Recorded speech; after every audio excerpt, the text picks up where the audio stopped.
किशोर नहीं आए। और जो पॉलिटिकल पार्टियां आप लोग के साथ आ रही थी, आगे आप लोग क्या चाहेंगे? वो पॉलिटिकल पार्टियां आए या नहीं? अरे एक मिनट। पॉलिटिकल पार्टी जितने भी जिनके कार्यक्रम है, चाहे लोगों नीचे की जगह चाहे पप्पू यादव जी के कार्यक्रम है, सब नहीं दिखाना नहीं, लोगों ने मतलब वो नहीं आ रहा। उनका हम स्वागत करते हैं और निश्चित रूप से छात्र हम लोग लड़ाई लड़ने के लिए तैयार हैं। राज्यपाल आए हैं, नए राज्यपाल मोहम्मद आरिफ खान को भी हम लोगों ने ज्ञापन सौंपा है। हमारी डेलीगेशन की टीम गई थी। निश्चित रूप से उनसे भी आग्रह लगातार किया जा रहा है कि आज छात्र इसे फैसला ले, क्योंकि कहीं न कहीं समानीकरण लागू करने का प्रयास, छात्रों के आंदोलन को लाठी और गोली के दम पर कुचलने का प्रयास कर रहा है। अगर कोई नेता यहाँ आकर बैठता है आप लोग के साथ, तो अनुमति रहेगी आप लोगों की? निश्चित रूप से सभी राजनीतिक दलों का स्वागत है, लेकिन मैं बार-बार कह रहा हूं कि राजनीतिक इसको मंच नहीं बनने देंगे। हम लोग छात्र एकजुट है और छात्र अभ्यर्थी आवाज तब तक उठाता रहेगा जब तक हमारी डिमांड पूरी नहीं होगी। ठीक। किशोर धरना पे रहेंगे आप लोग बोले हैं। प्रशांत किशोर जी आएंगे, उनका स्वागत है, या कहीं और धरना देंगे वहाँ भी स्वागत है। निश्चित रूप से जितने भी दल के लोग अगर हमारी बातों को सरकार तक पहुँचाने का प्रयास कर रहे हैं, सभी का स्वागत कर रहे हैं। 3-4 को आप लोग बहुत डिस्टर्ब कर रहे हैं। स्कूल कॉलेज लाइब्रेरी और जितने भी कार्यक्रम होंगे वो गर्दनीबाग धरना स्थल से उसकी शुरुआत होगी। हम लोग सब कार्यक्रम को यहीं से शुरुआत करने वाले हैं। बिहार में बंद करेंगे, पूरे पटना में बंद होगा। पूरा बिहार के लोगों को बुलाया जा रहा है और सभी जगह से, सभी जिला अनुमंडल सभी जगह कैंडल मार्च होगा। छात्रों अभ्यर्थियों के लाठीचार्ज के खिलाफ में सोनू की रिहाई, हम लोग सोनू को मुआवजा मिले, उनके परिवार को मुआवजा मिले और निश्चित रूप से जितने भी डिमांड हम लोग की है सब सरकार तक हम लोगों ने पहुंचा दिया है। हम लोग इंतजार कर रहे हैं लेकिन फैसला करेंगे, लेकिन रवि जी कुछ बात करें। लोगों को साफ बता दे रहा है। लोगों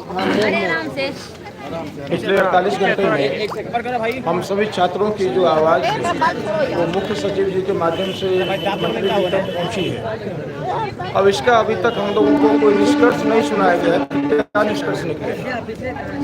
आज सुबह ऐसे ही अनऑफिशियल रूप से जो बिहार सरकार में कैबिनेट रैंक के मंत्री जी हैं और जिन्हें शायद बीपीएससी को लेकर के शायद आभारी भी बनाया गया है, मैं उनका नाम नहीं यहाँ पे रिवील करूँगा, उनसे जब मुलाकात हुई उनसे बस एक चीज़ पूछा गया कि आदरणीय मंत्री जी, ये जो आपको एग्ज़ाम लिया जा रहा है 12,000 बच्चों का, इसमें क्या नॉर्मलाइजेशन या जो नया शब्द है स्केलिंग, इसका क्या परिभाषा होगा, किस तरीके से इसको देखा जाए? इसमें वो नॉर्मलाइजेशन स्केलिंग शब्द सुनते ही थोड़े से रुष्ट हो गए और उन्होंने अपना डिफिनेशन देना शुरू किया कि ये कहाँ आपने पढ़ दिया।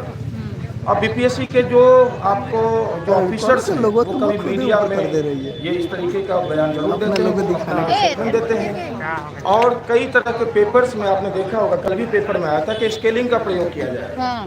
और एज ए स्टूडेंट हमारे पास तो इन्फॉर्मेशन या तो न्यूज़पेपर के माध्यम से आएगा या फिर आप जो है कहीं ना कहीं वीडियो दे रहे हैं, इंटरव्यू दे रहे हैं, वहाँ से आएगा। जेन्युइनली जो इन्फॉर्मेशन होता है वो डेफिनेटली जो नोटिफिकेशन आएगा वहाँ से आएगा।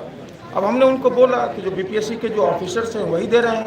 वो बोले हैं कि नहीं, वो जो मीडिया में बोल रहे हैं, यूट्यूब पे उसको हम नहीं मानते, पेपर में जो छप रहा है उसको हम नहीं मानते। जब पेपर में जो छप रहा है उसको नहीं मानते हैं आप, जो वो इंटरव्यू दे रहे हैं उसको भी नहीं मानते हैं आप, तो फिर क्लियर कौन करेगा? बीपीएससी ने तो इसका मतलब नोटिफिकेशन निकाल के क्लियर ही नहीं किया है सर।